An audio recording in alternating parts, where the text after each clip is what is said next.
사람이 자라나는 환경이 중요한 이유와 또한 중요하지 않은 이유가 있습니다.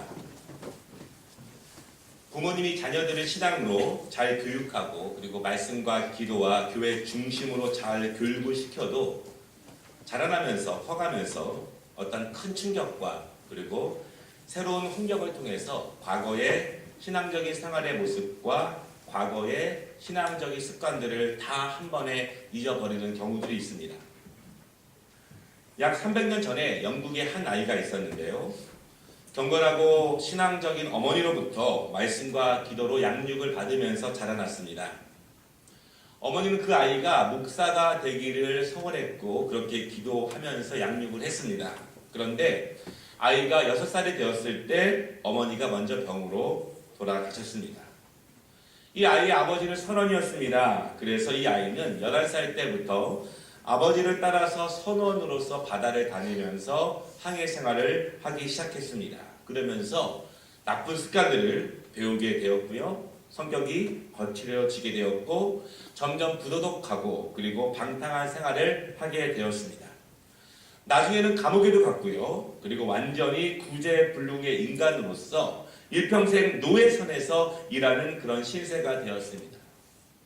그렇게 눈물로 기도했던 어머니의 기도가 이처럼 좋지 않은 결과를 낳게 되었다는 것입니다. 세상 사람들은 그를 버렸습니다. 그리고 그 자신도 자식에게 있는 그 모든 가능성을 완전히 버렸지만 하나님이 그를 기억하시게 됩니다. 그가 하루는 노예 무역을 끝내고 고향으로 돌아오는 그 배 안에서 큰 폭풍우를 만나게 되었습니다. 그동안도 많은 배를 타고 가면서 많은 어려움이 있었지만 이번에는 꼼짝없이 죽게 되었다는 것을 그가 알았습니다. 그리고 그는 그 순간 무릎을 꿇었습니다. 아주 어렸을 때 어머니가 기도하셨던 그 모습이 생각났고 어머니의 무릎에 앉아서 함께 기도하던 그때가 기억이 난 것입니다. 그리고 기도했습니다. 하나님 살려주세요. 주여 은혜를 베풀어 주세요. 그가 이 경험을 23살 때 하게 되었습니다. 그리고 그는 그 즉시 성령께서 그 마음을 만져주셔서 폭풍우 가운데 무릎을 꿇고 그동안 모든 지었던 죄들을 생각나게 하시면서 그 죄를 회개하게 됩니다. 그리고 그 자리에서 거듭났습니다. 이후 그는 목사가 되어서 27년 동안 사역을 했고요. 그리고 29년째 되던 해에 지금까지 나 같은 죄인을 여기까지 인도하신 그 하나님의 은혜를 기억하면서 이 말씀에 의지해서 가사를 쓰게 되었는데 그것이 우리가 잘 알고 있는 어메이징 그레이스, 나 같은 죄인 살리신 이 찬양의 가사가 되었습니다. 그가 바로 존 뉴턴이라고 하는 목사님의 이름입니다. 여러분 이 이야기를 들으면서 우리는 사람이 언제 거듭나게 되는가에 대해서 한번 생각을 해보게 됩니다. 아주 오랫동안 변하지 않았던 습관들과 내 고집들, 내 가치관들, 내 생활의 자세들, 내 죄의 본성들, 나쁜 것들. 오늘 이 존 뉴턴의 모습을 바라보게 되면 완전히 자기가 피할 수 없는 죽음에 그리고 내 힘으로 절대로 할 수 없는 그 고통의 마지막 순간에 이 존 뉴턴은 변화가 되었습니다. 그렇다면 우리는 정말 이 나쁜 본성들과 오래된 습관들과 변화되어야 할 것들 우리가 언제 변화될 수 있을까요? 예수님을 믿었지만 잘 고쳐지지 않는 부분들이 있습니다. 결심하고 기도하고 다시 다짐해 보지만 버리지 못하는 부분들이 있습니다. 그렇다고 해서 오늘 존 뉴턴의 이야기처럼 우리가 정말 험한 일을 만나서 그때 변화되어야 한다고 그렇게 또한 기도할 수는 없습니다. 사랑하는 여러분, 오늘 말씀을 통해서 성령님께서 우리 마음을 만져주시기를 원하고요. 그리고 이 말씀을 통해서 우리가 주님을 섬겨 나가고 있지만 여전히 변화되지 못하고 여전히 고쳐지지 못하고 여전히 거듭나지 못하는 부분이 있다면 이 시간 성령님께서 우리 마음에 깨달음을 주시고 다시 한번 주님을 의지하고 새롭게 변화되는 이 시간이 되었으면 좋겠습니다. 첫째로 오늘 말씀을 보면은요, 이 바리새인이 예수님을 찾아오게 됩니다. 왜 바리새인은 예수님을 찾아왔을까요? 1절 말씀해 보니까 한 바리새인입니다. 이 사람이 예수님을 찾아옵니다. 그의 이름은 니고데모입니다. 그는 유대인의 지도자라고 말을 하고 있습니다. 종교적인 리더이고요. 그리고 유대인 중에서도요, 영향력이 있는 사람입니다. 당시 이스라엘은 로마의 식민지였습니다. 그래서 로마 사람, 이 이스라엘 사람들이 정치적인 힘을 가지고 있지 않았지만 사내들인 공회라고 하는 약 70명이 모여있는 종교적인 모임에서 이 이스라엘에 일어나는 대부분의 일들을 처리하게 됩니다. 이 니고데모는 거기에 회원이었습니다. 힘이 있는 사람이었고 영향력이 있는 사람이었고 바리새인이었습니다. 여러분, 예수님은요 자주 바리새인들에 대해서 책망하셨고 그들을 비판하셨습니다. 왜 그들을 비판하셨을까요? 무엇을 비판하셨을까요? 바리새인들이 열심이 없거나 아니면 하나님의 말씀을 배우는데 힘쓰지 않거나 게을러서가 아닙니다. 그들은 정말 성경을 열심히 읽고 배우고 암송하는 사람이었고요. 기도도 많이 하는 사람들이었고 봉사도 많이 하는 사람이었고 신앙생활로만 보면 100점을 주기 아까울 정도로 정말 완벽에 가까운 사람들이 바로 바리새인이었습니다. 그런데 왜 예수님이 그들을 비판하셨냐면 그들은 자기의 의로움이 강한 사람이었습니다.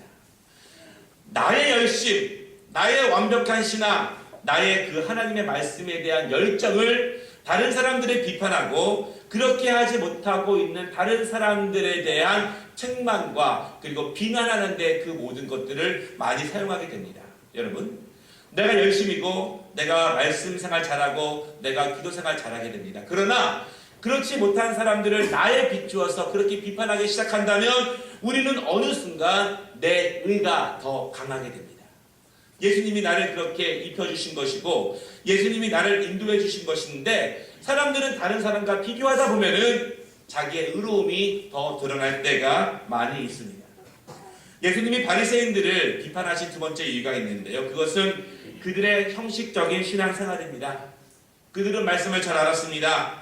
예배를 꼬박꼬박 잘 드립니다. 그러나 그 안에 진정성이 없습니다. 그 안에 온전한 사모함이 없습니다. 여러분, 우리가 이런 말 많이 합니다. 모태신앙은 못하는 신앙이라고. 어려서부터 말씀 안에서 자랐고 말씀을 들었고 교회 생활에 익숙합니다. 편안합니다. 그런데 언제부턴가 예배를 드리는 그 시간, 기도하는 그 시간 내 마음에 갈급함과 사모함이 사라지게 됩니다. 바라기는 여러분, 오늘 드리는 예배가 우리의 처음 드리는 예배처럼 간절함으로 드리시기를 바랍니다. 오늘 드리는 이 예배가 우리의 인생의 마지막이 되는 예배처럼 그렇게 드리시기를 바랍니다. 그렇지 않으면 우리의 신앙생활과 내가 매일매일 기도하는 새벽의 기도들과 내가 말씀을 듣는 것과 봉사하는 것들이 타성에 젖게 됩니다. 그 순간순간마다 예수님의 함께하심을 사모하시고 예수님이 그 시간마다 은혜 주시기를 사모하시기를 바랍니다. 바리새인들은 그러한 사람들이었습니다. 그가 그렇게 나왔을 때 예수님께서 그를 만나 주십니다. 여러분, 중요한 점은요, 바리새인인 니고데모가 예수님을 밤에 찾아왔습니다. 밤은 잘 보이지가 않습니다. 지금처럼 밤이라고 찬란하지도 않습니다. 왔다 갔다 해도 잘 보이지 않고요. 또한 자신을 감출 수 있습니다. 바리새인들은 예수님을 싫어했습니다. 그런데 그가 예수님을 찾아온 것입니다. 왜 바리새인들이 예수님을 싫어했을까요? 예수님의 가르침을 이해하지 못했습니다. 자신들은 성경을 정말 잘 알고 있고 그러나 예수님은 다르게 가르칩니다. 그러다 보니 점점 그들은 예수님을 죽이려고 합니다. 그런데 예수님을 죽이려고 했던 사람들 가운데 한 명인 그 바리새인이 밤에 예수님을 찾아옵니다. 밤에 찾아온 이유는요, 아마도 자신의 신분이 다른 사람들에게 드러나는 것을 싫어했을 수 있습니다. 나는 종교적인 지도자인데 내가 예수님 앞에 나아가는 것이 어색했을 수도 있습니다. 여러분, 그렇지만 중요한 것은요, 밤이라도 부끄럽지만 자신을 감추고 싶었지만 그래도 예수님을 찾아왔다는 것, 그것이 중요한 사실입니다. 이 바리새인인 니고데모가 왜 예수님을 찾아왔을까요? 무엇인가 그 안에 갈급함이 있었습니다. 나는 하나님 말씀을 잘 알고 있었고 내가 이해하고 내가 적용하는 하나님의 말씀대로 열심히 신앙생활을 하고 있었지만 예수님의 말씀을 들어보니 분명히 내 안에 다른 허전함을 느끼게 됩니다. 내 안에 영적인 공허함을 느끼게 됩니다. 점점 예수님의 말씀을 들으면서 내 안에 내가 무엇인가 잘못된 길로 가고 있고 내가 건강하지 않으며 내가 성숙해지지 않는다고 하는 사실을 그 스스로 깨닫게 됩니다. 그래서 그 고민을 가지고 밤중이라도 예수님을 찾아오게 되었습니다. 여러분, 이 니고데모의 위대한 점이 있는데요. 그는 자신의 신앙과 자신의 삶에 대해서 의문과 질문을 가졌다는 점입니다. 종교 지도자입니다. 선생된 자입니다. 그럼에도 불구하고 자기 자신의 삶과 그 신앙과 그 믿음을 예수님의 말씀을 들으면서 자신의 삶을 비춰보았다고 하는 것입니다. 내가 물론 예수라고 하는 사람의 저 말에 동의할 수는 없지만 그 말씀이 무엇인가 내 안에 찌르는 것이 있고 내 안에 다시 끌어올라가는 것이 있고 그 말씀을 통해서 내가 생각해보고 생각해보면 무엇인가 내 삶이 달라져야 되고 내 삶이 변화되어야 하고 내 신앙과 내 믿음에 무엇인가 큰 구멍이 있다는 것을 니고데모가 발견하게 되었다는 것입니다. 그래서 밤에 예수님 앞에 나오게 됩니다. 여러분, 신앙생활에서요, 의심과 질문은 정말 중요합니다. 똑같은 말씀을 지금 우리가 들어도 많이 앉아 계신 여러분들 가운데에서 이 말씀을 얼마나 이해할 수 있는지 다 다릅니다. 똑같은 말씀을 들어도 얼마나 믿을 수 있는지는 다 다릅니다. 똑같은 말씀을 들어도 이 말씀을 어떻게 하나님의 말씀으로 받고 나의 신앙과 나의 믿음과 나의 삶에 적용하려고 하는 노력은 다 다릅니다. 다르기 때문에 하나님 말씀을 받을 때 왜 그럴까? 왜 나는 안 되는가? 무엇이 문제일까? 내가 어떻게 해야 될까? 내가 무엇을 고쳐야 될까? 이 말씀의 의미는 무엇일까? 내가 진정으로 어떻게 적용할 수 있을까? 끊임없이 하나님 말씀을 듣고 보고 읽을 때 내 마음속에 의문과 질문을 가져야 합니다. 그냥 묻어대고 아멘한다고 되는 것이 아니라 내가 질문을 갖고 의심을 하고 다시 한번 되물어야지만 이 말씀을 내가 온전히 받을 수 있고 온전히 적용할 수 있는 것입니다. 어떤 교회 가면은요, 아멘은 너무너무 큽니다. 그런데 뭐라고 말하냐면요, 수동적인 교회라고 말합니다. 강단에서 전해지는 말씀을 우리가 아멘으로 받아야 하지만 각각 다른 내 환경과 각각 다른 내 신앙과 각각 다른 내 믿음의 정도에 대해서 그 말씀을 쪼개고 갈라서 어떻게 내가 그 말씀을 받을 것인가, 어떻게 적용할 것인가에 대한 끊임없는 의심과 질문과 노력이 없으면 우리의 신앙은 자라지 않는다는 것입니다. 그냥 그 자리에 머물러 있습니다. 바라기는 여러분, 우리가 하나님 말씀을 아멘으로 받지만 끊임없이 여러분의 자신에게, 여러분의 삶에게, 여러분의 믿음에게 질문을 던져보시길 바랍니다. 이 말씀이 정말 나에게 어떻게 적용되어질 것인가? 이 말씀이 나에게 어떻게 싹을 키울 것인가? 내가 어떻게 더욱더 강건해질 것인가? 끊임없이 질문을 던져야 우리가 날마다 샘솟는 샘물과 같은 우리의 영혼이 됩니다. 의심하지 않고 질문하지 않으면 자라지 않고 고인물이 됩니다. 맑아 보여도 계속 고여있으면 냄새가 납니다. 생명이 자랄 수가 없습니다. 내가 잘 가고 있는지, 내가 고여있지 않은지 계속 하나님의 말씀을 비추어 여러분 자신에게 질문하시기를 바랍니다. 목회자로서 이런 고민을 많이 합니다. 정말 하나님 말씀을 준비하면서 말씀을 선포할 때 성도들이 그 말씀에 대해서 얼마나 신음하고 있고 그 말씀을 얼마나 적용하려고 노력하는지에 대해서 잘 모르겠어요. 잘 모를 때가 있습니다. 그런데 가끔 카톡으로, 이메일로 질문이 올 때가 있습니다. 그리고 그 질문에 대해서 저도 함께 기도하면서 준비해 봅니다. 이런 내용이에요. 하나님 말씀을 들었을 때 그것을 내 삶에 직접적으로 적용해 보려고 노력하다 보니까 어려움들이 있는 거예요. 힘든 것들이 있는 거예요. 그런 메시지를 받을 때마다 다시 한번 기도하게 되고, 우리 성도들이 이 듣는 말씀을 그냥 한 귀로 듣고 흘리는 것이 아니라 우리의 삶 가운데, 내 믿음 가운데 적용하려고 노력하고 분투하는구나, 그런 마음을 들면서 더욱더 기도하게 됩니다. 바라기는 여러분, 니고데모처럼 나의 삶과 나의 신앙을 하나님의 말씀으로 끊임없이 비추어 보시기를 바랍니다. 그리고 질문이 있고 의심이 있고 모르는 것이 있다면 예수님을 찾아가시기를 바랍니다. 부끄러워도 밤이라도 찾아갈 때 주님께서 함께 하심을 여러분 믿으시기 바랍니다. 아멘. 두 번째로는요, 우리는 거듭나야 합니다. 날마다 거듭나야 한다고 이야기를 합니다. 그러면 우리는 거듭나면은 어떻게 되는 것일까요?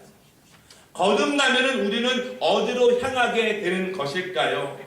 거듭나기 전과 거듭난 후에 무엇이 달라질까요? 제가 미국에 있을 때 개울가에서 가재 한 마리를 잡아서 키운 적이 있었습니다.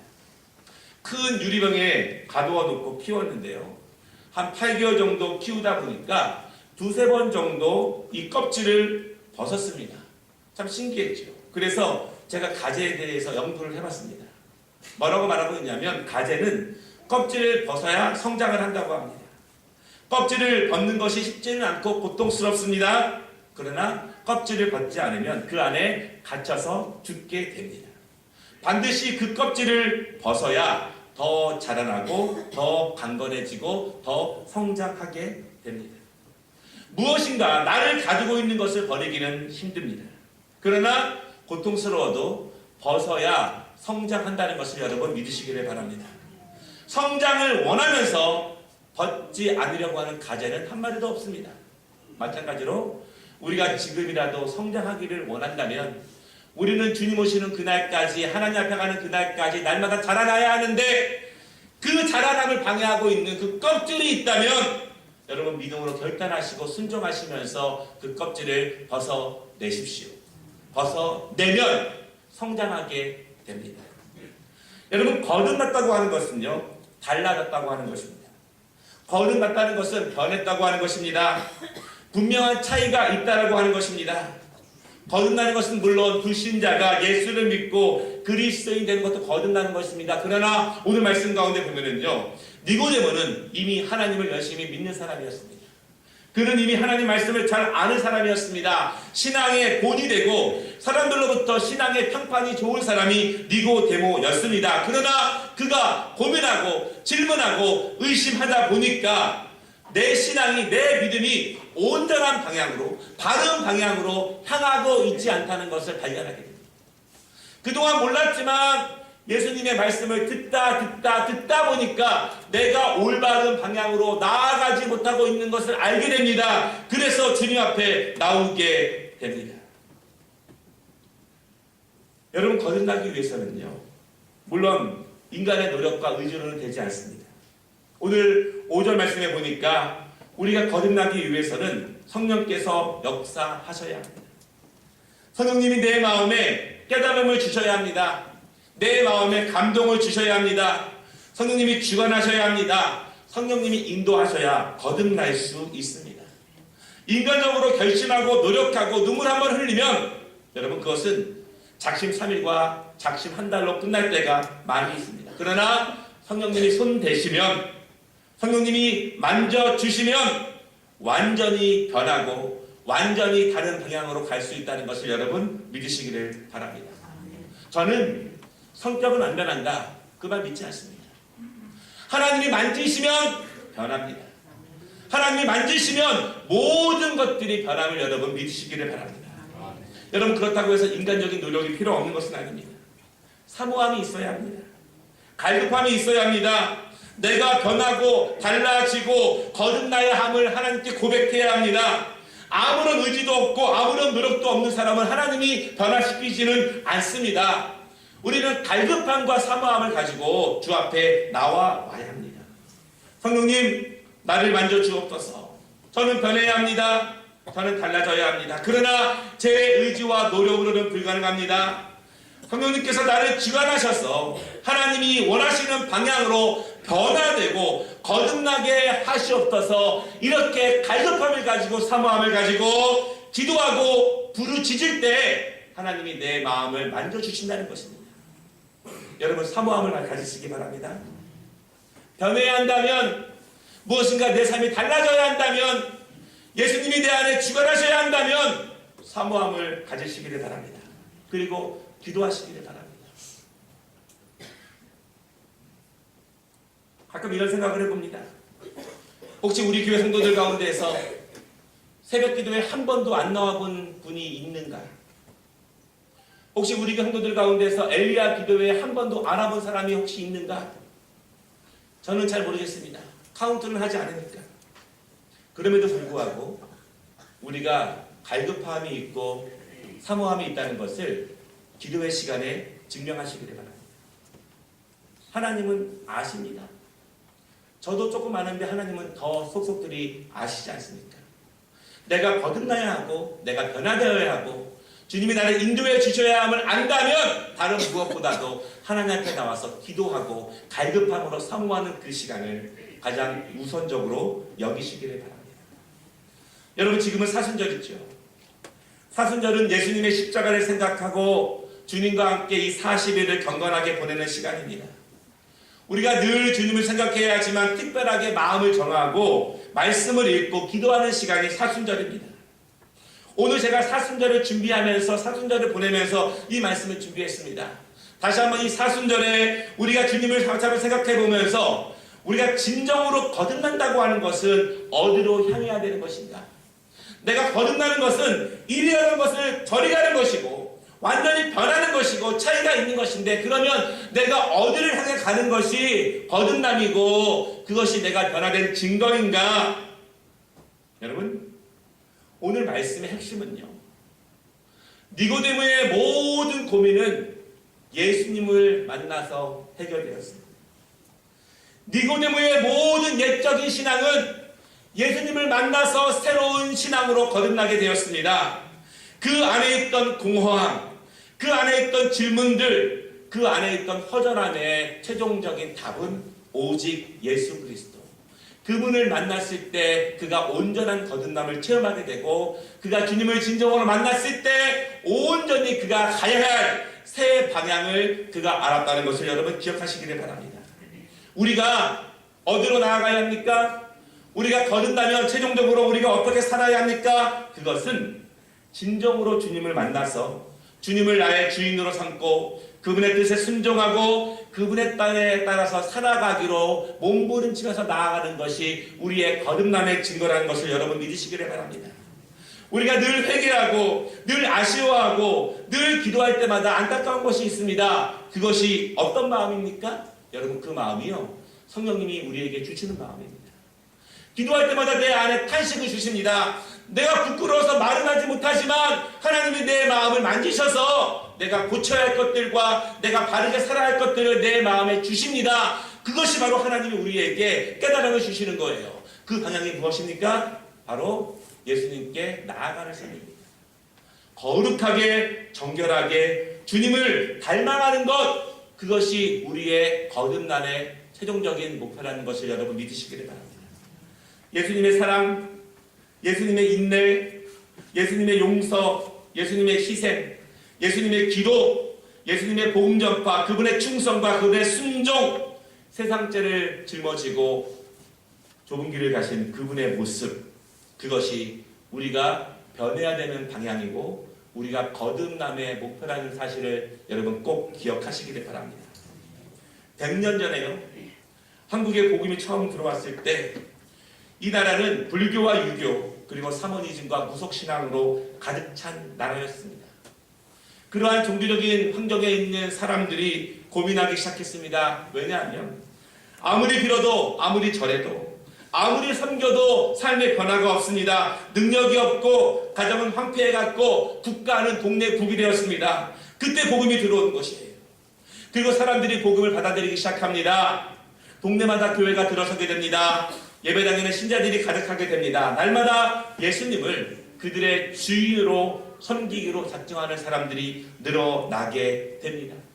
여러분, 어떻게 그런 일이 생겼을까요? 한 사람의 고백이 있습니다. 초대교회 때 이런 고백이 너무너무 많았습니다. 나는 예배당에 모여서 이상한 노래를 부르고 이상한 신을 부르는 그들을 이해할 수 없었다. 특히나 우리가 알지도 못하는 서양 신을 부르는 그들은 완전히 미친 사람들이었다. 그러나 내가 그들이 모이는 예배당과 그들의 신에게 관심을 가지게 된 이유는 분명하다. 그들은 새 사람이 되었다. 그들은 변했다. 그들은 나빴던 모든 습관들을 단칼에 끊었다. 다시 옛 모습으로 돌아가지 않았다. 그들은 전에 잘못을 저질렀던 것을 진심으로 사과하고 미안해했다. 그리고 그들은 사람들을 섬겼고 사랑을 실천했고 긍정적인 삶의 자세로 일하니 가정도 행복해지고 그들이 하는 일도 잘 되었다. 도대체 그들이 믿는 신이 누구길래, 그들이 믿는 신이 어떤 능력이 있길래 저들이 이처럼 변했는가? 그 신이 저들을 어떻게 만들었길래 이처럼 완전히 변했는가? 저들을 저렇게 변하게 한 예배당, 저들의 신, 그 신을 나도 만나고 싶다. 여러분, 전도는 이렇게 하는 것입니다. 예수님을 만나면 우리의 모습이 변하게 되는 것입니다. 주님을 닮아가기 위해서 날마다 몸부림치며 주님의 그 모습이 우리 안에서 이루어지도록, 우리의 가정과 내 가정과 이 사회에서 이루어지도록 몸부림치며 나아갈 때 성령이 역사하십니다. 이렇게 초대교회는 부흥했습니다. 교회마다 회개의 역사가 있었고 교회마다 고백의 역사가 있었습니다. 결국 거듭나는 것은요, 예수님을 나의 주인으로 모시고 주님의 뜻대로 사는 것이 우리의 거듭남의 최후의 목표라는 것을 여러분 믿으시기 바랍니다. 말씀을 마치겠습니다.